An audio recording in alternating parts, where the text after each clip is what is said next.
Let me put some light on here. Hey guys, how's it going? This is Ron from the Rideshare Culture. Back at it again with another video. As you can see, I am at the Tesla charger, and I wanted to get on here on this live real quick and talk to you guys about what's in my title. Why are Uber and Lyft, or why do Uber and Lyft drivers protest? And I want to give my opinion, and then I also want to talk about the reason why. So if you guys don't know, in the rideshare community right now, there's talk that February 14th, which is a Wednesday, that uh, drivers, gig workers are going to go ahead and protest. Valentine's Day is a holiday. It's actually one of the major holidays for rideshare, especially in the evening. Many people are going out to dinner, so they're going to use rideshare. And then many people are using delivery services such as Instacart, DoorDash, Uber Eats to get flowers delivered, to get chocolates delivered, um, and also for food as well. Maybe somebody doesn't want to cook at the house, so they'll use those services for Valentine's Day. It's supposed to be one of the days that we have that we can make money. So Uber and Lyft drivers and gig workers just in general are upset. They're upset, and rightfully so. And I'm going to explain rightfully so why they're upset, right? And I'm going to give my experience. I've been doing Uber for 8 years. Okay. It's been a part time for me. I've done it full time for 2021. So I made a lot of money in 2021 in Miami, especially here in Miami, because of course there were less drivers and there was a whole supply of customers. So I made some money in 2021. But Uber's app itself, the app, Lyft as well, but just going to talk about Uber. I'm just going to give an example. Uber app itself has issues, which is not helpful for the driver. Like there are situations where the app would glitch, and then you're not going to get that surge because you're not in the area, or this app glitch, or you don't get the surge.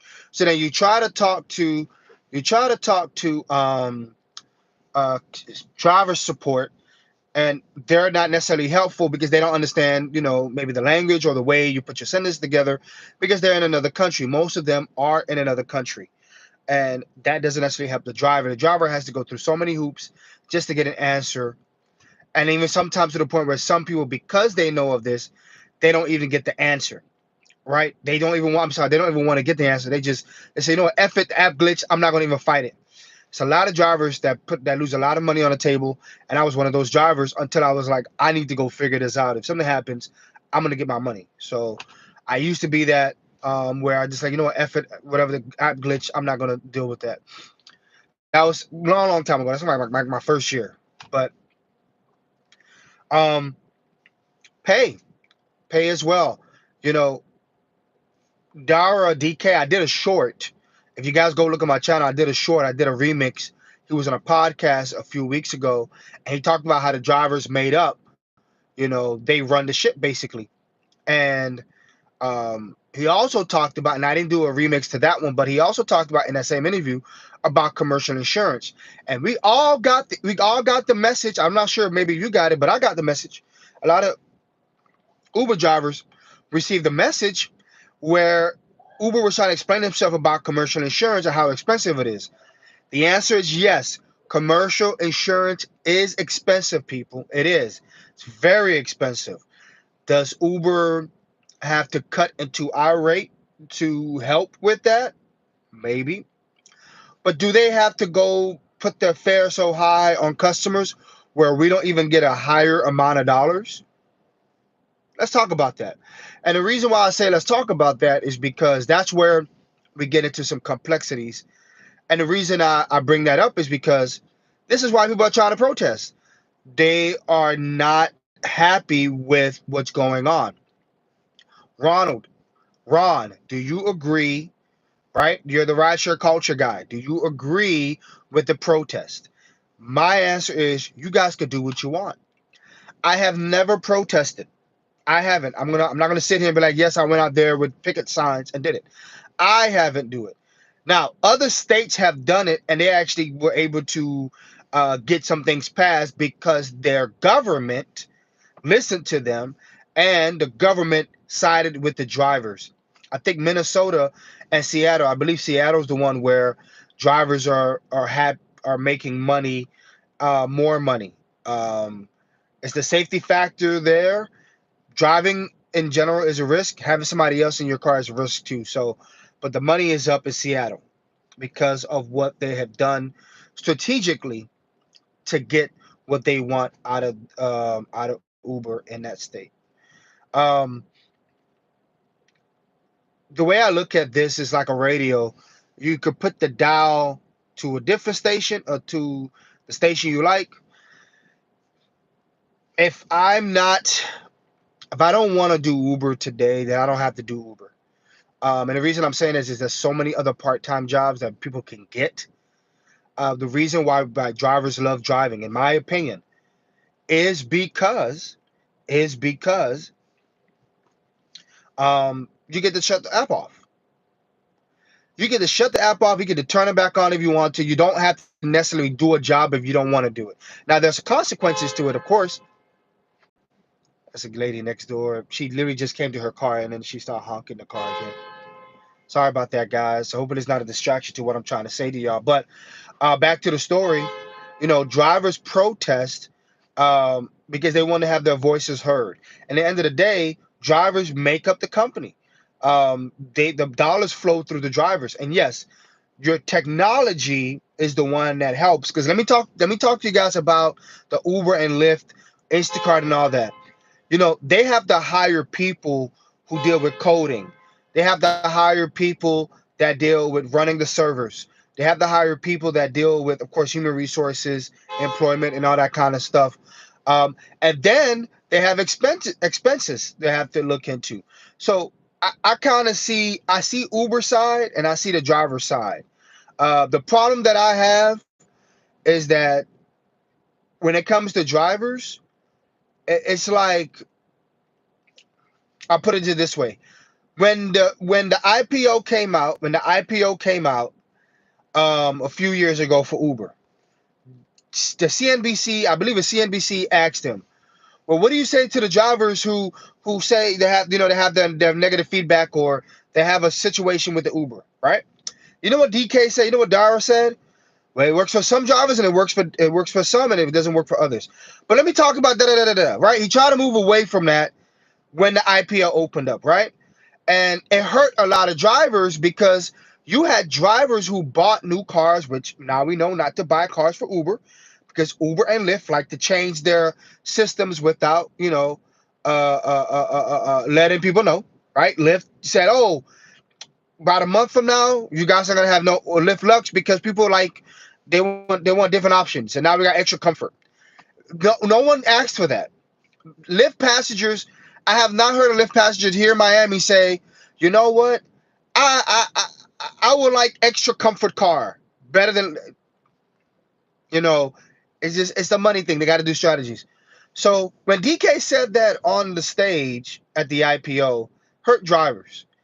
And then from there on, you got the different price change. You got different games, quest, do this, do that to make money.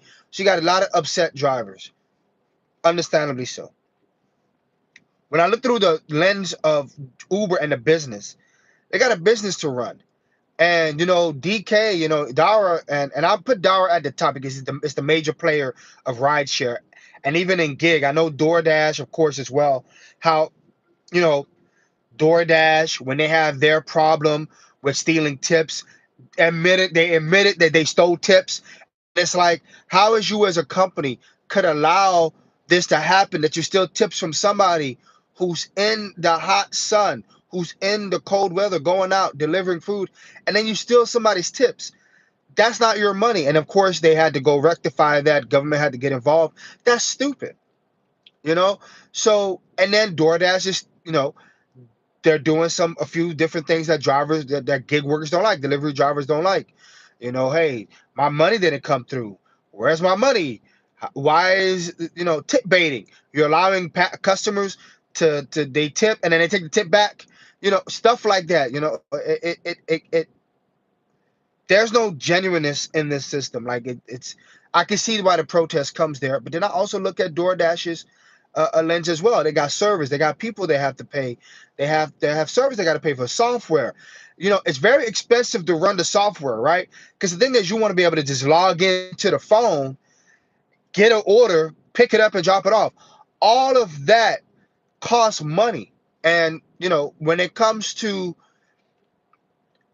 just these gig apps, I don't know the number. I just know that cybersecurity has to be involved. You got to pay people to always watch the network. You got to pay people to make sure the money, when you hit a cash out, or if you get your payment through your debit card or credit card or whatever, how does the money flow securely? People are in that. Contractors are in that. So there's a lot of money flowing through the market. And yes, this pay is low. And this is why I say that, okay, if you do the protest, that is you guys. It's up to you. You do the protest, especially in the state you're going to be in. Is your state going to support you in that? Number two, is the people around you going to support you in that? Miami has had protests before. I have not been in one of them. And I've even seen where people online would be at the protest. A good trip would come in, and they'll go ahead and go take the trip. Because if the money's there, they're going to take it. They're going to take it. And that's where Wednesday, February 14th, when the protest happens, who's going to stick around?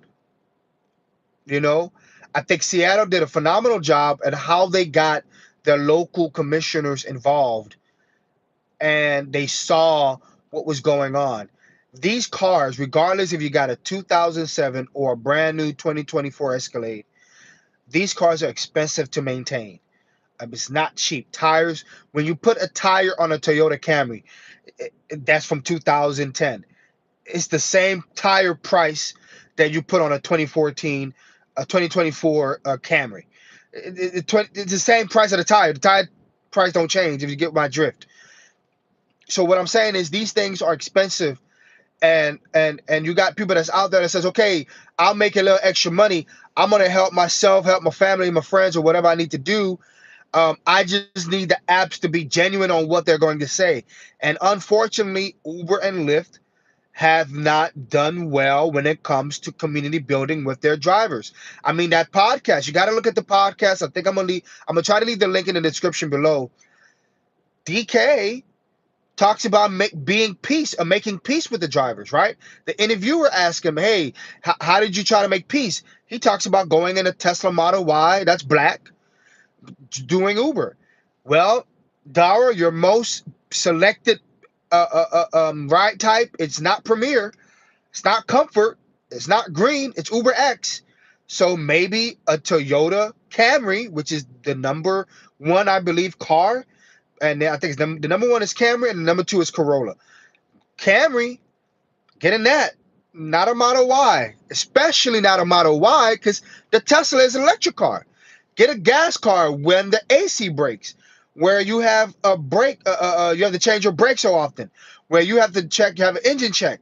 You need to make sure your transmission's good. With an electric car, your expenses are very low.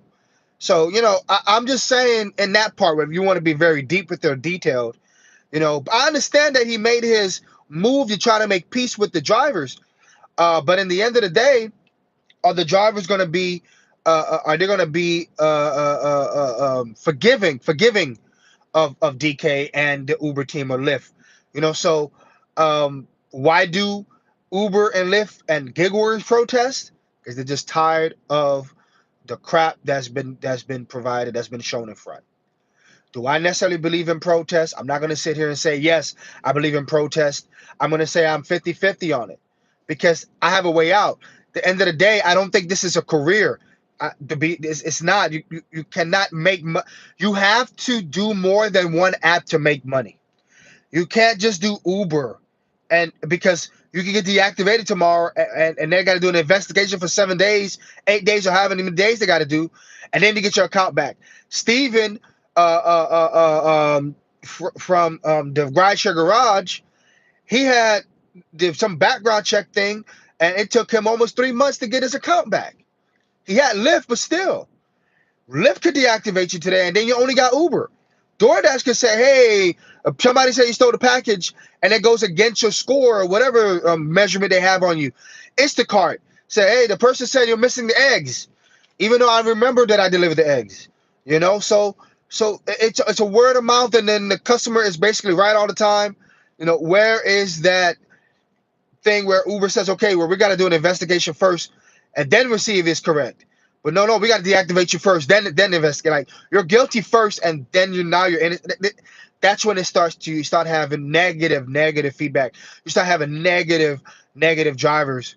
I mean, you got the between the customer and the driver, there's so much animosity between them, which causes a bad experience within a car. And this is why Uber is really hard for people to stay with Uber as a driver. And then, of course, you have the option as a passenger to choose whatever ride you want to get, Uber, Lyft, or now in Miami, we have InDrive. So we'll see what happens with that there. Um, that's my spiel on it. Again, I'm just going to be clear. You guys can do your protest if you want to. It's fine. Do what you think is great. To be honest, this is part time for me. And for those who are out there, I applaud you for being consistent. You want to go and protest, I applaud you for it. For those that don't want to protest, I applaud you as well, because you maybe got something to do. This is all up to you guys, or however you want to do. I am an 8-year veteran in this game. I've driven all of Florida. I've seen different type of customers come in my vehicle, so I do feel like I have an opinion on this. And again, stay safe out there, guys. Just to let you guys know, I do have what's called a Connect account.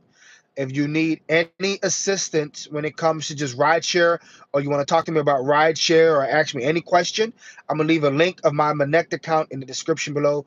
You can click on that. It is paid, but hear me out. You do not have to hit the Connect link. You can go all through YouTube, and all the information is free. I'm just saying, if you want to come to me, ask me a question, there is paid options, message and or voice call. You got it. Anyway, I'll talk to you guys later. Have a good one. Peace. I'm trying to figure out how to stop this.